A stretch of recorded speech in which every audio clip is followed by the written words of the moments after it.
नमस्कार दोस्तों, वेरिकोसील के लक्षण को घर बैठे कैसे पहचानें? ये एक ऐसा सवाल है जो बहुत सारे हमारे पेशेंट्स जो भारत होम्योपैथी में आते हैं उनका सवाल होता है। अगर आपका भी यही सवाल है, आप भी यही जानना चाहते हैं कि कहीं आपको वेरिकोसील की कोई समस्या तो नहीं, अगर है तो ऐसे कौन से लक्षण हैं जिनको देख के आप घर बैठे ही ये पहचान सकते हैं कि आपको इस समस्या की शुरुआत हो चुकी है, तो ये वीडियो आज आपके लिए है। देखिए, सबसे पहले अगर हम बात करते हैं वेरिकोसील की, तो वेरिकोसील में जो समस्या आती है उसी से पैदा होते हैं उसके लक्षण। समस्या क्या आती है कि जो ब्लड फ्लो है वो प्रॉपर नहीं होता है, वहां पे रिफ्लेक्स क्रिएट हो रहे होते हैं। रिफ्लेक्स यानी आपको जो ब्लड है वो वापस आ रहा होता है, प्रॉपर ऊपर नहीं जा रहा होता।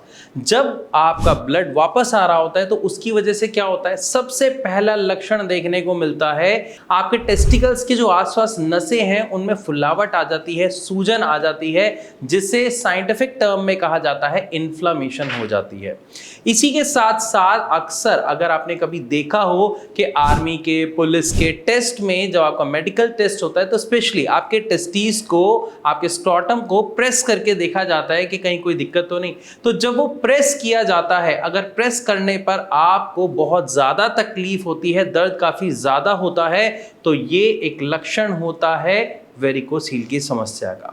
इसके अलावा एक सबसे बड़ा लक्षण देखने को मिलता है कि हमारे जो राइट टेस्टिकल और लेफ्ट टेस्टिकल, दो टेस्टिकल्स होते हैं, इसमें से लेफ्ट साइड का जो टेस्टिकल होता है वो ज़्यादा हैंग होने लग जाता है, यानी वो ज़्यादा लटक जाता है अगर हम उसे राइट टेस्टिकल से कंपेयर करें।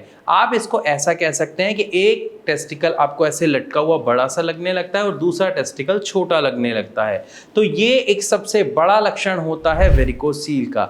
लेकिन ध्यान दें कि अगर आप किसी ऐसी जगह रह रहे हैं जहां गर्मी बहुत ज़्यादा है, या अभी जैसे गर्मी का मौसम है तो गर्मी की वजह से भी टेस्टिकल्स हैंग होते हैं, लेकिन एक नॉर्मल हैंगिंग में और एक एक्स्ट्रा हैंगिंग में फ़र्क होता है जो एक पुरुष बड़े आसानी से जान सकता है। स्पेशली अगर हम बात करें चलने में, बैठने में, ड्राइव करने में, बाइक चलाने में, आपको वो हैंगिंग और उस हैंगिंग से होने वाले डिस्कम्फर्ट को आप पहचान सकते हैं।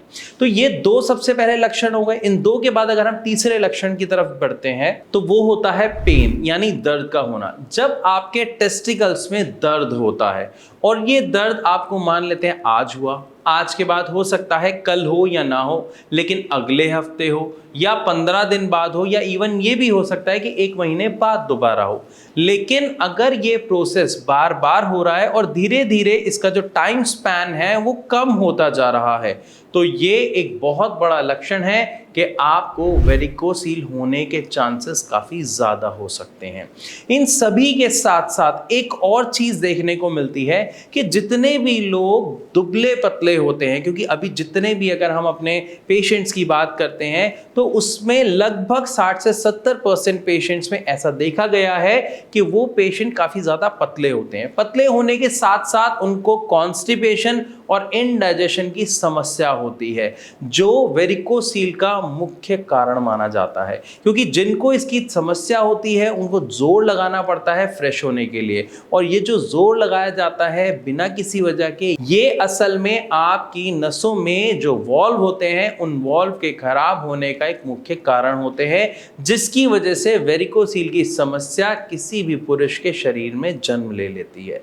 तो मैं आशा करता हूं इस वीडियो के माध्यम से आपको डिटेल में समझ आया होगा कि वो कौन से लक्षण हैं जिनको आप घर बैठे पहचान सकते हैं, देख सकते हैं और जान सकते हैं कि आपको कहीं वेरिकोसील की समस्या तो नहीं। फिर भी अगर आपके मन में कोई सवाल है तो आप कमेंट के माध्यम से अपना सवाल हम तक पहुंचा सकते हैं, या फिर अगर आपको इससे जुड़ी कोई समस्या है तो आप नीचे दिए गए नंबर पर कॉल करके अपनी रिपोर्ट्स को शेयर करके भारत होम्योपैथी के डॉक्टर्स से बात करके अपनी समस्या को बिना किसी सर्जरी के जड़ से ठीक कर सकते हैं। मैं आशा करता हूं वीडियो आपको पसंद आई होगी। अगर हाँ तो इसे लाइक जरूर करें। ऐसी और वीडियोस के लिए हमारे चैनल को सब्सक्राइब करना बिल्कुल ना भूलें।